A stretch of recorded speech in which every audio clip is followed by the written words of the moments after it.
आओ इस्लाम के लिए कौन सी कीमत ना चुकाई मेरे नबी ने। मेरे नबी की शहजादी, प्यारी शहजादी, बड़ी बेटी सैयदा ज़ैनब रज़ी अल्लाह ताला अन्हा, आप आका करीम की सरवर कौनैन सल्लल्लाहु ताला अलैहि वसल्लम की एक बेटी सैयदा फातिमा ज़हरा को बहुत बार सुन चुके हैं। आज सैयदा ज़ैनब की कुछ बात आपके सामने रख दूं, जरा गौर से सुनना प्यारे। अंदाज़े बयां मेरा बहुत शौक नहीं है, शायद के उतर जाए तेरे दिल में मेरी बात। मेरी तकरीर तबे यार को बेचैन करती है, सबब क्या है वही कहता हूं जो दिल पर गुजरती है। अजीज़ाने मिल्लत इस्लामिया, आज नबी के जलसों में बैठना मुश्किल हो गया है। हम जलसे छोड़ करके बिस्तरों पे जाया करते हैं। मेरे नबी ने ऐलान नबूवत फरमाया। जैसी ऐलान नबूवत फरमाया, मेरे सरकार ऐलान नबूवत से पहले अपनी बेटी सैयदा ज़ैनब का निकाह कर चुके हैं। और निकाह उस वक्त हुआ है जब अभी नबी ने ऐलान नबूवत नहीं फरमाया है। जैसे मेरे नबी ने ऐलान नबूवत फरमाया है तो साहिब बेटी बेटी हुआ करती है। बेटियों को बाप से बड़ा प्यार हुआ करता है, मगर फिर वो बेटी किसी आम बाप की बेटी न थी, बल्कि सैयदुल अंबिया की बेटी थी।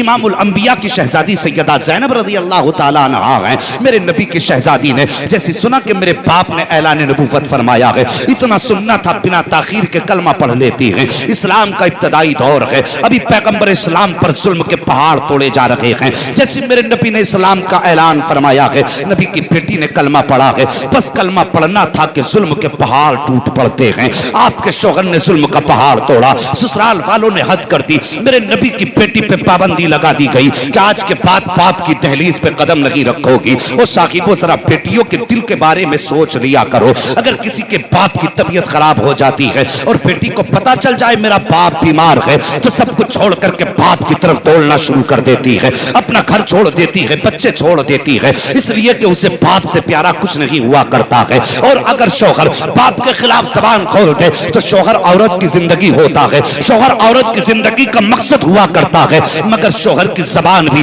बाप के खिलाफ बेटियां बर्दाश्त नहीं किया करती हैं। ये बाप का रिश्ता हुआ करता है बेटी से। जरा सोच तो सही, जब मेरे नबी की बेटी पर ससुराल वालों ने पाबंदी लगाई है कि आज के बाद अपने बाप की तरफ जाओगी नहीं, उनकी दहलीज पे नहीं जाओगी। अल्लाह अकबर, कोई आसान फैसला ना था, ये कोई आसान काम ना था, बड़ा सख्त फैसला था। मेरे नबी की बेटी टूट जाती है इस फैसले से। पाबंदी लगा दी गई, लेकिन बेटी बाप के लिए तड़पती रही। काश मेरे बाप का चेहरा नजर आ जाए। कभी मुस्तफा उन गलियों से गुजरा करते थे तो बेटी कभी पर्दे की आड़ से बाप का दीदार कर रही है, कभी पर्दे के पीछे से छुप छुप के बाप को देख रही है। उधर जान की भी फिक्र है, उधर बाप की भी मोहब्बत है। साकी बेटियों से प्यार किया करो। तुम सजदों में गिर के बेटे मांगा करते हो, ये तुम्हारा हक है, मांगो, लेकिन कभी रो के रब से बेटियां भी मांग लिया करो। इसलिए कि बेटे तो बाप की जायदाद के वारिस हुआ करते हैं, लेकिन बेटियां बाप के प्यार की वारिस हुआ करती हैं। मेरे नबी की शहजादी हजरत ज़ैनब रज़ी अल्लाह ताला अन्हा,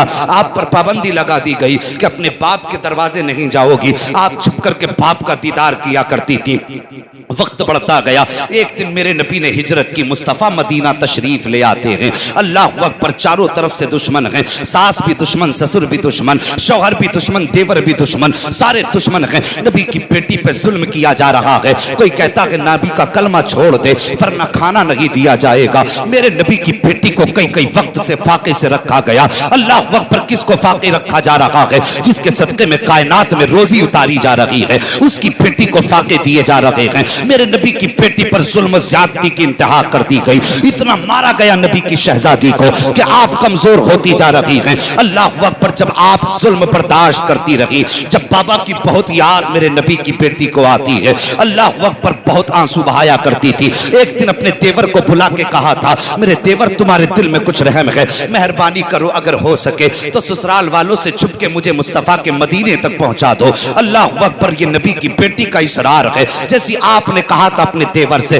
देवर चूंकि थोड़ा रहम दिल था, उसने देखा एक काफिला मुस्तफा के मदीने जा रहा है, उसने छुप करके नबी की बेटी को काफिले के साथ कर दिया है। हजरत सैयदा ज़ैनब मक्का शरीफ से निकली है, काफिले के साथ जा रही हैं। आप हुक्म फरमाते हैं, काफिले वालों तेज चलो, कहीं ऐसा ना हो पीछे से कोई आके मुझे पकड़ ले। आपने इतनी बात कही थी कि आपके जाने की खबर ससुराल में हो जाती है। ससुराल वालों ने घोड़ों पर सवार होकर तेजी से दौड़ना शुरू किया है। अभी रास्ते में थी कि दुश्मनों ने ताकुब शुरू कर दिया। घोड़ों को आते देखा, नबी की बेटी कहती है काफिले वालों जरा जल्दी करो, लगता है ये मुझे पकड़ने आ रहे हैं। लेकिन वो काफिले वाले ऊंटों पर सवार थे, कितने भाग सकते थे। घोड़ों से दौड़ने वालों ने पीछे से ताकुब किया। एक जालिम ने नबी की बेटी के नेजा मारा जो सरकार की शहजादी के शिकम में लगा है। अल्लाह अकबर, नेजे का लगना था, मेरे नबी की बेटी के पेट से खून बहना शुरू हो जाता है। जब खून बहा के जबरदस्ती आपको वापस मक्का लाया गया है, मेरे नबी की बेटी पर कौन सा जुल्म न किया गया। साहिब कभी कलेजे पे हाथ रख के सोचा करो, मेरे नबी ने कौन सी कुर्बानी इस्लाम के लिए नहीं दी है। आपकी बेटी को मक्का लाया गया, कई दिन तक बेतवज्जुही के साथ इलाज कराया गया, लेकिन जब तबीबों ने यह कह दिया था अल्लाह अकबर के अब ये बचने वाली नहीं है, ये मर्ज ला इलाज हो चुका है, अब ये मौत के करीब है, तब मक्के वाले डर गए थे अगर ये यहाँ इंतकाल कर जाएगी तब हमारी खैरियत नहीं होगी। तब उन्होंने मुस्तफा की बेटी को मदीने भेजा है। अजीब मंजर था जब नबी की बेटी मुस्तफा के मदीने पहुंची है, वो जख्म पुराना इस्लाम के लिए लेकर के। जब बाप के चेहरे के सामने नबी की शहजादी आई है, अल्लाह की कसम नबी की आंखें बरस गई हैं। बेटी ने बाप को देखा है, आंख भर के रो के कहा था बाबा आज मैंने तेरे इस्लाम के लिए ये जख्म खाया है, इस्लाम के लिए बाबा मेरे मुंह पे तमाचे लगाए गए, मैंने इस्लाम नहीं छोड़ा है, मुझ पर ज़र्ब स्कोप किया गया, मैंने इस्लाम नहीं छोड़ा है, मुझ पे फाके दिए गए, मैंने इस्लाम नहीं छोड़ा है। मेरे नबी सुनते जा रहे हैं, रोते जा रहे हैं। सरकार बेटी का चेहरा देख करके इतना रोए मेरे सरकार की पूरी ताड़ी तर हो जाती है। अल्लाह अकबर, यही हजरत सैयदा ज़ैनब है। जब आप इसी मर्ज में इंतकाल का वक्त करीब आया है, आपका इंतकाल का वक्त आया, मेरे नबी करीम सरवर कौनैन सल्लल्लाहु तआला अलैहि वसल्लम अपनी बेटी के पास मौजूद हैं। इंतकाल हुआ हजरत सैयदा ज़ैनब का, आपको गुस्ल दिया गया। मेरे नबी फरमाते हैं और तो मेरी बेटी को अभी कफन मत दे देना। आका किस लिए? मेरे नबी ने फरमाया कफन के लिए चादर मैं ला करके दूंगा। अल्लाह अकबर, ये मेरे नबी हैं। एक चादर मेरे नबी ने सैयदा फातिमा को रुखसत करते वक्त दी थी, तारीख उसे भी नहीं भुला सकती है। और एक चादर मेरे नबी ने अपनी बेटी को दुनिया से जाते वक्त दी है, तारीख से भी नहीं भुला सकती है। अल्लाह अकबर, मेरे नबी ने जो तहबंद में चादर बांधी हुई है, सरकार ने वो चादर उतारी है, और जो सरकार की मुजम्मिल वाली चादर थी, आका करीम ने वो चादर तहमद की जगह इस्तेमाल की है। और लाने के बाद कहते हैं और तो ये चादर मेरी बेटी को दे दो।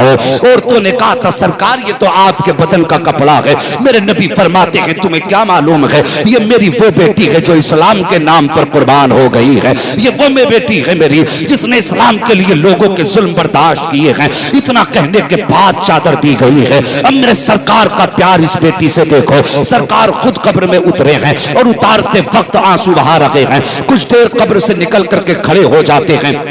सहाबा कहते हैं या रसूल अल्लाह फिदा का भी व उम्मी, आका हमारे माँ बाप आप पे कुर्बान हो जाएं। सरकार क्या सोच रहे हैं? अभी आका के चेहरे पे परेशानी के आसार थे। जब बेटी को देर के बाद आका करीम के चेहरे पे खुशी के आसार आए हैं, सरकार ने बेटी को मिट्टी दी है। वापस आए तो सहाबा पूछते हैं आका क्या मंजर था, आप कब्र से बाहर निकले थे, माथे पे परेशानी थी, लेकिन जब मिट्टी दी है तो आपके चेहरे पे खुशहाली क्यों थी? मेरे नबी फरमाते हैं सहाबा मेरी बेटी ने कौन सा दुख इस्लाम के लिए बर्दाश्त न किया। मेरी बेटी को फाके दिए, बेटी ने बर्दाश्त कर लिया।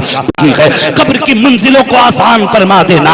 आका फरमाते हैं सहाबा जैसी मैंने इतना सोचा था, इतने में जिब्रील अमीन आए हैं और आकर के कहते महबूब उदास ना हो, बेटी की तरफ से परेशान ना हो, रब ने फैसला फरमा दिया है। ए महबूब बेटी तेरी होगी, रहमत मेरी होगी, मर्जी तेरी होगी, फैसला मेरा होगा। महबूब कहना तेरा काम है, देना मेरा काम है। बेटी तेरी है, जन्नत मेरी है, फैसला तेरा है, हुक्म मेरा है। माना कि ज़ैनब तेरी है लेकिन उदास ना हो, ये आई कब्र में है लेकिन इसके हक में जन्नत के महलात लिख दिए गए। नारे तकबीर, नारे रिसालत, उलमाए अहले सुन्नत, मसलके आला हजरत मुफ्ती हम्माद साहब। कुर्सी छोड़ के जाकर के लेटते हुए हमें हया नहीं आती? जिसकी बेटी इस्लाम के लिए लुट गई हो, उस नबी से पूछो ये इस्लाम कितना कीमती है। जिंदाबाद जिंदाबाद।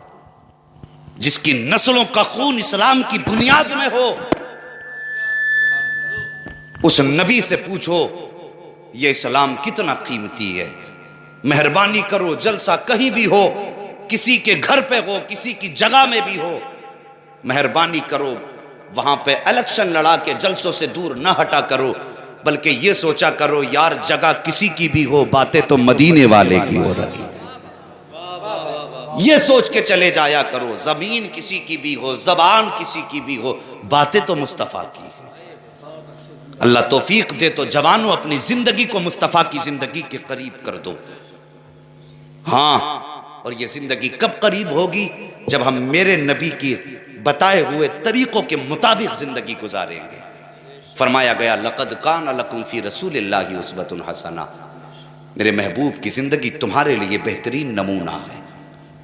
आक़ा करीम की पूरी जिंदगी पूरी उम्मत मुस्लिमा के लिए नमूना है।